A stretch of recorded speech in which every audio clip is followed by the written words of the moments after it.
हर हर महादेव सभी को। महाराज युधिष्ठिर ने पूछा, हे भगवान, आपने सफला एकादशी का महत्म्य बताकर बड़ी कृपा की। अब कृपा करके यह बतलाइए कि पौष शुक्ल एकादशी का क्या नाम है, इसकी विधि क्या है और इसमें कौन से देवता का पूजन किया जाता है। भक्त वत्सल भगवान श्री कृष्ण बोले, हे राजन, इस एकादशी का नाम पुत्रदा एकादशी है। इसमें भी नारायण भगवान की पूजा की जाती है। इस चर और अचर संसार में पुत्रदा एकादशी के व्रत के समान कोई व्रत नहीं है। इसके पुण्य से मनुष्य तपस्वी, विद्वान और लक्ष्मीमान होता है। इसकी मैं एक कथा कहता हूँ, सो तुम ध्यानपूर्वक सुनो। भद्रावती नामक नगरी में सुकेतुमान नाम का एक राजा राज्य करता था। उसका कोई पुत्र नहीं था। उसकी स्त्री का नाम सैव्या था। वह निपुत्री होने के कारण सदैव चिंता करती थी। राजा के पितृ भी रो रो कर पिंड दान लिया करते थे और सोचा करते थे कि इसके बाद हमको कौन पिंड देगा।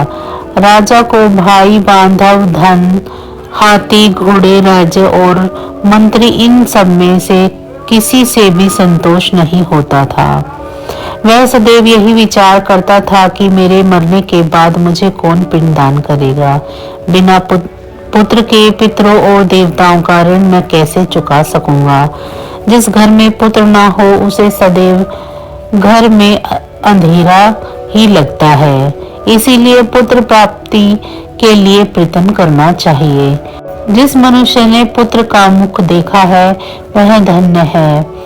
उसको इस लोक में यश और परलोक में शांति मिलती है, अर्थात उनके दोनों लोक सुधर जाते हैं।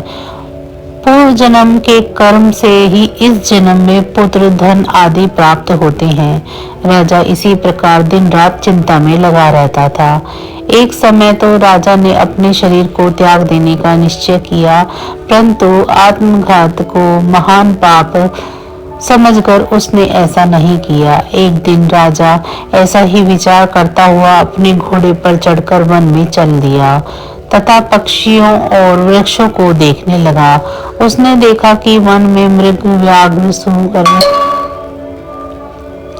सुअर, सिंह, बंदर, सर्प आदि सब भ्रमण कर रहे हैं। हाथी अपने बच्चों और हथनियों के बीच घूम रहा है।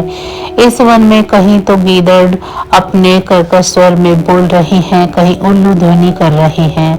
वन के दृश्यों को देखकर राजा सोच विचार में लग गया। इसी प्रकार आधा दिन बीत गया। वह सोचने लगा, मैंने कई यज्ञ किए, ब्राह्मणों को स्वादिष्ट भोजन से तृप्त किया, फिर भी मुझको दुख प्राप्त हुआ क्यों। राजा प्यास के मारे अत्यंत दुखी हो गया और पानी की तलाश में इधर उधर फिरने लगा। थोड़ी दूरी पर राजा ने एक सरोवर देखा। उस सरोवर में कमल खिले थे तथा सारस, हंस, मगरमच्छ आदि विहार कर रहे थे। उस सरोवर के चारों ओर मुनियों के आश्रम बने हुए थे। उसी शुभ शकुन समझकर घोड़े से उतरकर मुनियों को दंडवत प्रणाम करने लगे। राजा को देखकर मुनियों ने कहा, हे राजन, हम तुमसे प्रसन्न हैं, तुम्हारी क्या इच्छा है सो कहो। राजा ने पूछा, महाराज, आप कौन हैं और किस लिए यहाँ आए हैं, कृपा करके बताइए। मुनि कहने लगे कि हे राजन, आज संतान देने वाली पुत्रदा एकादशी है। हम लोग विष्णुदेव और इस सरोवर में स्नान करने के लिए आए हैं। यह सुनकर राजा कहने लगा कि महाराज, मेरे भी कोई संतान नहीं है। यदि आप मुझ पर प्रसन्न हैं तो एक पुत्र का वरदान दीजिए।